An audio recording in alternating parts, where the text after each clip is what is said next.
Welcome back to Travel Show Live with Steve Perillo, and my guest is Jeff Blumenfeld, and he has an amazing story to tell, and he not only tells it, but he writes books about it. Can everyone see this book?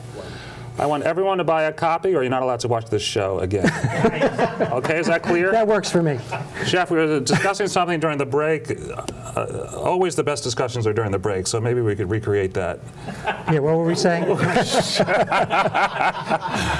Before you get somebody to sponsor your trip, a sponsor's going to say, well, who are you? Where have you been? You want me to sponsor you to go to Mount Everest? Where have you climbed before? You have to do your homework. In many cases, you need to apprentice. We write about a gentleman that wants to take a boat from Iceland to the New World, and he wants to do it in the year 2000 to celebrate Leif Erikson's discovery of the New World, which, by the way, was 500 years before Columbus. They think Columbus was a latecomer, so he goes on somebody else's expedition before he builds his own Viking ship and his own crew that he pulls together and sails to the New World. So you want to get experience on somebody else's. Do you have to pay for that honor, or can you kind of be an intern? You could be an intern. You can get on somebody else's trip and sweat equity. If you're a photographer, you go and you shoot photographs or video for somebody else's trip. If you have medical experience, you sign on as a trip doctor. But you could also go on other trips. Earthwatch, earthwatch.org, has a whole series of adventures that you could go on. You do pay to go on them, but you get great experience. Is that a clearinghouse to an agency to find these kind of trips? Yeah, they're based in the UK. Oh, they are? Yeah, they're based in the UK. Are there any U.S. companies? It sounds like a good business idea to put people together with adventure. Yeah, and there are other companies that... Besides Earthwatch. There are scientists that go out in the field and they need help. They need people to help them on an archaeological dig, for instance. They're volunteer vacations, is what they're called. Archaeological dig, that's another great one. There's a woman in Iceland, there's the story of an island in Iceland called Heimaey. Heimaey was inundated by a volcano. 400 homes were covered in volcanic ash. When did that happen? In the 70s. 400 homes covered in volcanic ash. They call it Pompeii of the North. Oh boy. Right. And they're digging up those homes now, and they're looking for volunteers. You all right? An earthquake hit? Chair. I'm going to have a word with my producer and my director about this chair. And there will be flying chairs soon. So you can sign on and go on this archaeological dig in Iceland and get experience prior to you, for instance, going on your own dig. There's an expedition looking for Amelia Earhart. The movie's coming out. There's an expedition that every summer is trying to find Amelia Earhart. Well, they're looking for sponsors to come on board to pay money that they need to find the remains of Amelia Earhart. You can sign on for that. There's a group that's looking for Champ, which is the supposed sea monster in Lake Champlain. Champ? Champ. The like Loch Ness. The Loch Ness of the... It stands for... it stands I'm not touching anything, and this chair is... Lake Champlain. It stands for... Should I start doing this too? To keep up with me. Just to keep up. I'm not going to move. Well, make believe you're at sea. Tell me a little bit more about Champ. Tell me about Champ. Well, there's a legend that there's a sea monster in Lake Champlain between New York and Vermont. Well, there's a group every summer that goes out to try to find Champ. Well, they haven't found him yet, but they go out every summer.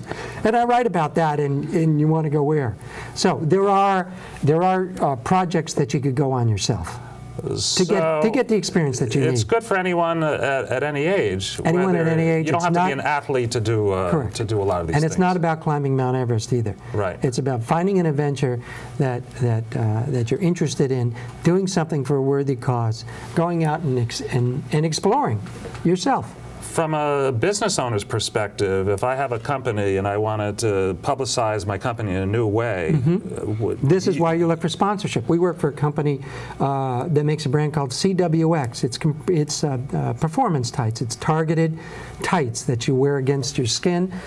We sent that on an expedition to Mount Everest. Then it goes on the CWX website to say we've been to Mount Everest. The brand is going to go to Antarctica. It says a lot about a brand when explorers use it in extreme That makes conditions. sense for them, but if you don't have a product that's for adventure wear, say you have a hardware store, but you wanted to publicize it, I guess I'm Well, it talking wouldn't so about, much be a hardware store or a retail operation. that wouldn't work for, I have a travel company. How would I publicize it? I could sponsor somebody to do something. You sponsor an expedition to go on a dig in Pompeii. You sponsor an expedition to take a group of people somewhere in Italy to honor the 10th Mountain Division, for instance. One of the great bouts of heroism for any American is the story of the battle on Riva Ridge, and it was at the Dolomites. You would know better than I. Right. And these guys did great deal of heroism to take that ridge away from the Germans during World War II. There might be, in fact, I did write about a team that recreated that climb during World War II in the dead of night. Some of the same soldiers went back and climbed those ridges. That's a fascinating thing to Perillo Tours would sponsor. sponsor that, and we would get the publicity within that, For bringing those veterans world, back. or we would publicize it ourselves. That we you would publicize it. You try to get it on the Today Show. Oh, I see. So it's newsworthy. It could be newsworthy. You want to yeah. create PR. You want to create exposure for your company by sponsoring some expedition that's relevant to your company. Another example of that would be Lakey. L-E-K-I. They make trekking poles. These are poles that people use when they go for hikes. Well, that's a natural, Jeff. So that's a natural for a hike on the Appalachian Trail, to have somebody go what they call a through hike, from the beginning to the end on the Appalachian Trail. Lakey would sponsor an expedition like that. Is that what the governor of South Carolina used? Yes. He, don't cry for me, but I think he was in Argentina. That's right. I think that's where he was going. So I talk about these kinds of adventures. Another guy comes to me, he wants to do something that's never been done in the history of mankind. How tough is this? He wants to be at sea longer than anybody else has ever been at sea before. Well, I mean, that's not Mount Everest. It doesn't take some physical conditioning for that. He wants to be at sea. How long is a long time at sea? The record is 657 days. He breaks that record. He's still out there.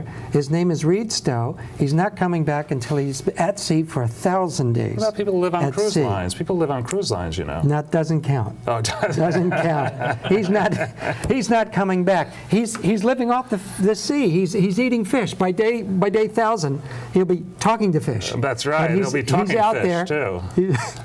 This is the book. How do we get it, Jeff? Amazon.com or local bookstores. Yeah. It's a great book. I got it on my my iPhone or a Kindle, and you can get it right away.